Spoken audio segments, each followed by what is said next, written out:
So picture this. You've been with your fiance for probably close to 5 years, right?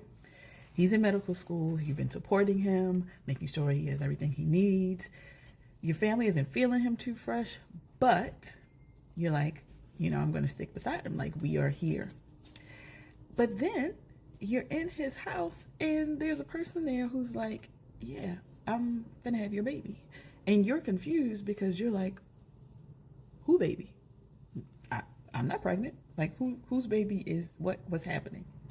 So he is like, oh, let me explain. And you're like, I'm gonna get out of here. So you run out of the house, but when you run out of the house, you almost get hit. Somebody pulls you back and is like, yo, shorty, you good? And you have a moment with this person, right? And you're like, wow. And this person also has a moment with you. So you start to talk to this person, but then here comes old boy coming out trying to talk to you. So you do what? You dip. So even with that happening, you cannot get your mind off this person. And you are like, wow, I probably should have said something. Or the other person was like, I probably should have said something too. Now, your cousin, who is your ride or die, gets a job, and she gets a job at a WNBA space, and you as a chef. So you're like, okay, I'm going to go and I'm going to go help her.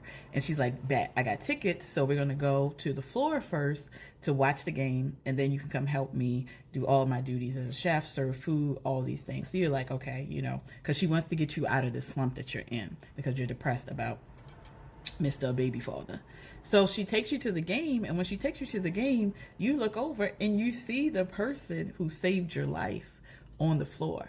Now that person sees you, and so they're like, bet, I'm about to go off. I'm about to show all my moves. I'm about to do everything I need to do to make sure I have this person's attention. Now, when that happens, y'all just making eyes. Now the game ends, and when the game ends, all of her people are like, yo, you was really going hard. Like, dunking and shit. Like, what's that? What's going on? Like, who were you trying to impress? And you're like, no, it's nothing. I was just, I'm just doing my thing. I'm just doing my thing. They're like, no, you were trying to impress somebody. So when they go get the food, they're like, hey, like, how you doing? I don't know if you remember me, but, like, I kind of saved your life. So what's good? And you are like, what's good with you? Like, I'm trying to see what's up. And so this starts a beautiful relationship, first friendship and relationship between those two. What ended up happening, which was something that I think a lot of these books are going for, is that someone has been hurt. And instead of saying that I want to be your girlfriend, I want to just be in a relationship with you, but I don't want to really say what it is. So I just want you and I to be, connected, but we don't have to put labels on stuff. So this journey that they were on did have some moments where there were other people who wanted to get involved, and it was a mess. But what I will say with this author is that I loved how authors are now adding in trigger warnings, but this author also added in who these characters are. So you got to, in your mind, envision like how this character presents. So I'm going to show you that. So this is one of the main characters, Cheyenne. She is, as you see, nicknamed Shy. She gives your birth date. She gives the pronouns, everything about this person. She tells you, which I absolutely love because I have a good imagination, but to be able to see it, chef's kiss. And then this is the other main character, Harlow Dunn.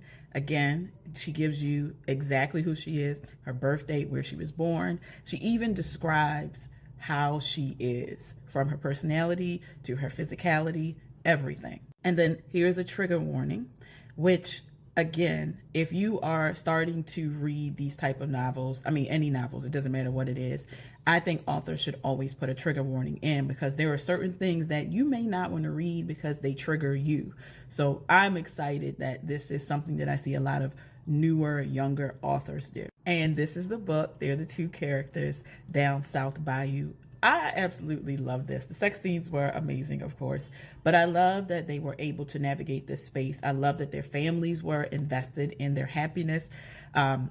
Cheyenne's dad was so cute, trying to make sure that he was supporting his daughter and making sure that he said to her, I love you as you are. Her mother was the same.